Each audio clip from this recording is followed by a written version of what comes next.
పరిచే విషయాలు ఏంటంటే ఒక గల్లీ నాయకుడు లేకపోతే ఒక రాష్ట్రంలో ఉన్న నాయకుడు మాట్లాడితే అతిశయోక్తి కాదు కానీ నరేంద్ర మోడీ లాంటి ప్రధానమంత్రి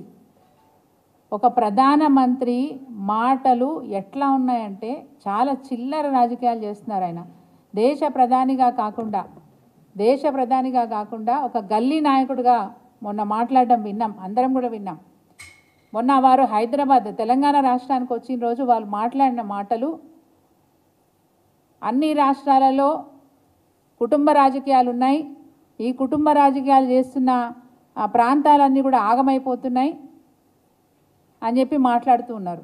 దాంట్లో భాగంగానే తెలంగాణ రాష్ట్రంలో కూడా అక్కడ ఆర్జేడీ చేసింది, బీహార్లో ఇంకొక దగ్గర ఇంకొక పార్టీ చేసింది, ఇంకో దగ్గర ఇంకో పార్టీ చేసింది అని మాట్లాడుకుంటూ తెలంగాణ రాష్ట్రాన్ని కూడా మరి ఆయన ఊటంకిస్తూ మాట్లాడిన మాట లిక్కర్ స్కామ్లో ఈ ఫ్యామిలీ కూడా ఉంది అని చెప్పి వారు మాట్లాడారు. ఒక నరేంద్ర మోడీ మాట్లాడవలసిన మాటలేనా అని నేను అడుగుతా ఉన్నాను. ఒక ప్రధానమంత్రి ఎలాంటి సాక్ష్యాధారాలు లేకుండా నింద వేయడం అనేది ఒక ప్రధానమంత్రి స్థాయికి తగునా అని నేను అడుగుతా ఉన్నాను.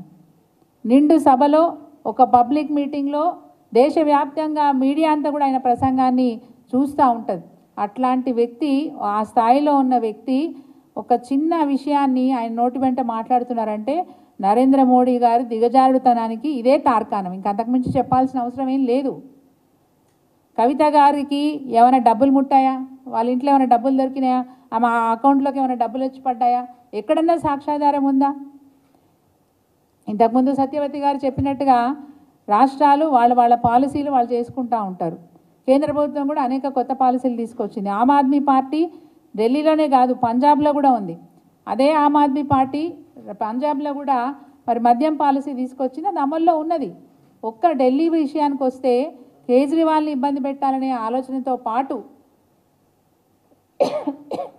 తనకు సహకరించని ప్రతిపక్షాలను ఎట్లయినా సరే లొంగ తీసుకోవాలి, వాళ్ళు పిడికిట్లో పట్టుకోవాలి, నా ఇష్టం ఉన్నట్టు రాచరికం చెయ్యాలనేది నరేంద్ర మోడీ గారి ఆలోచన సుస్పష్టం. గతంలో ఈ దేశాల్లో కాంగ్రెస్ ఏమో స్కాంగ్రెస్గా మారిపోయింది. ప్రతి దానికి స్కాములు. మరి ఈరోజు నరేంద్ర మోడీ గారు కార్పొరేట్ సంస్థలను సాధడానికి ఒక ఏజెంట్ లాగా పనిచేస్తుండే దేశంలో. భ్రష్టాచార్కు హటాయింగే అంటాడు. అసలు ఈ దేశాన్ని భ్రష్టు పట్టించిందే నరేంద్ర మోడీ. అప్పిలో ఊబిలోకి ఈ దేశాన్ని తీసుకుపోయిందే నరేంద్ర మోడీ. కార్పొరేట్ సంస్థలకు ఊతమిచ్చిందే నరేంద్ర మోడీ. కార్పొరేట్ సంస్థల అధినేతలకు ఈ దేశాన్ని దాటిపోవడానికి, ఇక్కడున్న ఆర్థిక వ్యవస్థను దెబ్బతీయడానికి సహకరించిందే నరేంద్ర మోడీ. ఇప్పుడు నేను చెప్పిన మాటలలో ఏదైనా అసత్యం అయితే నేను దేనికైనా సిద్ధం. ఒక ప్రధానమంత్రి స్థాయిలో ఉన్న వ్యక్తి చెప్తున్న మాటలు, చేస్తున్న చేష్టలు చాలా సిగ్గుచేటుగా అనిపిస్తున్నాయి. ఈ దేశ పౌరురాలుగా బాధపడతా ఉన్నాను. ఈడీలను, ఐటీ సంస్థలను, సిబిఐ సంస్థలను ఏజెన్సీలుగా వాడుకొని తనకు పడరాని పార్టీలుంటే వాటిని అణిచివేయడానికి ప్రయత్నం చేస్తున్న మరి నరేంద్ర మోడీని చూస్తే ఈ దేశ ప్రజలు సిగ్గుపడాల్సిన పరిస్థితి ఏర్పడిందని చెప్పి భావిస్తూ ఉన్నాను. ఒక ఆడబిడ్డను కూడా విడిచిపెట్టలేని పరిస్థితి. కేసీఆర్ గారిని లొంగ తీసుకోవడానికి చేస్తున్న ప్రయత్నం తప్ప ఇంకొకటి కాదు. ఈ దేశాన్ని భ్రష్టు పట్టించడమే కాదు, ఇంకా ఆయన కార్యకలాపాలు చాలా ఉంటాయి.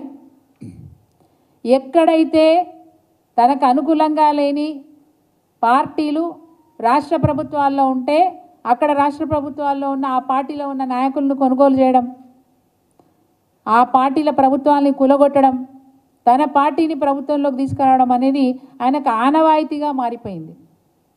ఇలాంటి నాయకుడు దేశ ప్రధాని కావడం దురదృష్టం అని నేను భావిస్తూ ఉన్నాను. ఒక రైతుల సంక్షేమాన్ని కోరుకోరు, అనేక రైతుల్ని పొట్టన పెట్టుకున్న నరేంద్ర మోడీకి కవిత గారు ఒక లెక్క కాదని నేను అనుకుంటా ఉన్నాను. కొన్ని వందల ప్రాణాలు తీసుకున్న నరేంద్ర మోడీ గారికి కవిత గారి మీద కేసు పెట్టడం అనేది ఒక లెక్క కాదని నేను అనుకుంటా ఉన్నాను. ఆయనకి ఎప్పుడు కూడా జీవితంలో మళ్ళీ వెనక్కి తీసుకొని సిగ్గుపడడం నేను అనుకుంటాను. ఏదైనా తప్పు చేస్తే వెనక్కి తిరిగి చూస్తే నేను తప్పు చేసిన కదా అని సిగ్గుపడతారు. అలాంటి సిగ్గు పడే పరిస్థితి కూడా నరేంద్ర మోడీ గారికి ఉండదు అనుకుంటాను. ఎందుకంటే ఆయన ప్రతిదీ కుట్రతోనే చేస్తారు, ఏ పని చేసినా కుట్రతోనే చేస్తారు. కాబట్టి ఈరోజు ఈ చర్య కూడా నిజంగా కూడా హేయమైన చర్య, దేశంలో ఉన్న పౌరులందరూ కూడా సిగ్గుపడాల్సిన చర్య అని చెప్పి నేను భావిస్తూ ఉన్నా. అనేక పార్టీల మీద ఈయన ఈ విధంగా బాధలు పెట్టడం, అరాచకాలు చేయడం, లొంగ తీసుకునే ప్రయత్నం ఎవరు విడిచిపెట్టారండి?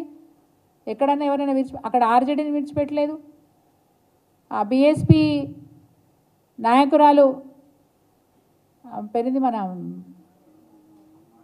మమతా బెనర్జీ గారిని విడిచిపెట్టలేదు, సమాజ్వాదీ పార్టీని విడిచిపెట్టలేదు. ఎవరిని కూడా విడిచిపెట్టకుండా ఎవరైతే తనకు వ్యతిరేకంగా ఉంటారో, అంటే తనకు అనుకూలంగా ఉండరో వాళ్ళందరినీ కూడా ఇబ్బంది పెట్టే ప్రయత్నం ఈరోజు నరేంద్ర మోడీ గారు చేస్తూ ఉన్నారు.